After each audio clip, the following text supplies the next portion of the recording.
உறவுகளுக்கு வணக்கம். நான் இப்போ எதை பற்றி பேச வந்தேன்னா, ரித்தன்யா அப்படிங்கிற ஒரு பொண்ணு தற்கொலை பண்ணிக்கிட்டாங்க. இதுதான் இன்றைக்கி சமூக வலைதளங்கள்லேயும் சரி, தொலைக்காட்சியிலையும் சரி மிகவும் பேசும் பொருளாக இருக்குது. எனக்கு தெரிஞ்சது ஒன்றே ஒன்று தான். அவங்க ஏப்ரல் மாதம் 11ஆம் திருமணம் பண்ணியிருக்காங்க. ஜூன் மாதம் 28ஆம் தற்கொலை பண்ணிட்டாங்க. 2025ஆம் ஆண்டு. ஒரு வருஷம் கூட முழுசாக வாழலை. ஏன் 6 மாதம் கூட முழுசாக வாழலை.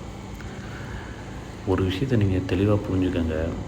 ஒரு 10 ரூபா செலவு பண்ணுறதுக்கு, இல்லை ஒரு 10 ரூபாயை தானமாக கொடுக்கறதுக்கு நம்ம எவ்வளோ யோசிக்கிறோம்.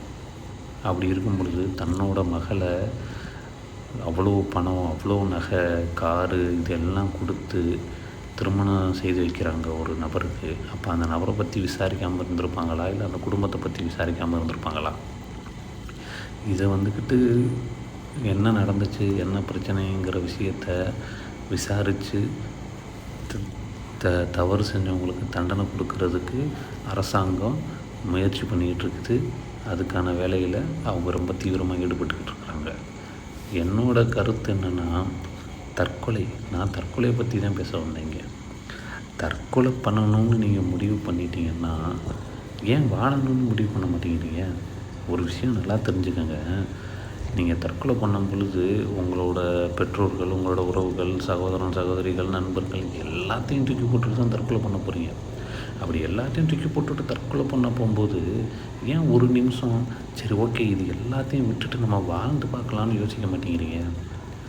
நீங்கள் தற்கொலை பண்ணதுக்கப்புறம் உங்களோட பெற்றோர்களோ, இல்லை உங்கள் சகோதரர்களோ, இல்லை உங்கள் நண்பர்களோ யாராவது ஒருத்தவங்க நீங்கள் ஐயோ அவங்க தற்கொலை பண்ணிட்டாங்க, நம்ம இனிமேல் வாழ வேணாம், நம்மளும் தற்கொலை பண்ணிடுவோம் அப்படின்னு தற்கொலை பண்ணிடுவாங்கன்னு நினைக்கிறீங்களா? எதுவுமே கிடையாது. நீங்கள் இறந்ததுக்கப்புறம் பணத்தை எப்போ தூக்குவீங்கன்னு தான் பேசிகிட்டு இருப்பாங்க. உங்கள் பேரே அங்கே காணாமல் போயிடும், உங்கள் அடையாளம் காணாமல் போயிடும். நீங்கள் வெறும் பணம், அவ்வளோதான். அப்படி இருக்கும் பொழுது நீங்கள் ஏன் வந்துக்கிட்டு வாழணும்னு யோசிக்க மாட்டேங்கிறீங்க? ஒரு விஷயம் தெளிவாக இருங்க. இங்கே தீர்க்க முடியாத பிரச்சனைன்னு எதுவுமே கிடையாது. இந்த உலகம் நமக்கானது. உலகம் ரொம்ப பெருசு. இயற்கையோடு சேர்ந்து வாழ முயற்சி பண்ணுங்கள். நல்ல மனிதர்கள் நிறையா இருக்காங்க. தாய் மாதிரி ஒரு பொண்ணு கிடைக்காதுன்னு ஏங்குற ஆண்கள் எத்தனையோ பேர் இருக்காங்க. ஒரு என்னை குழந்த மாதிரி பார்த்துக்க ஒரு கணவன் கிடைக்க மாட்டானுன்னு ஏங்குற பெண்களே எத்தனையோ பேர் இருக்காங்க. அவங்கள தேடி பிடிங்க. அவங்களோட உங்கள் வாழ்க்கை பயணத்தை தொடருங்க. இன்னொருத்தவங்க என்ன நினப்பாங்கன்னு யோசிக்காதீங்க.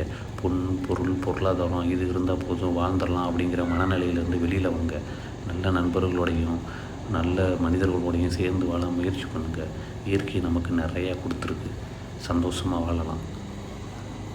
எல்லாத்தையும் மறந்துட்டு நிம்மதியாக இருக்க முயற்சி பண்ணுங்கள்.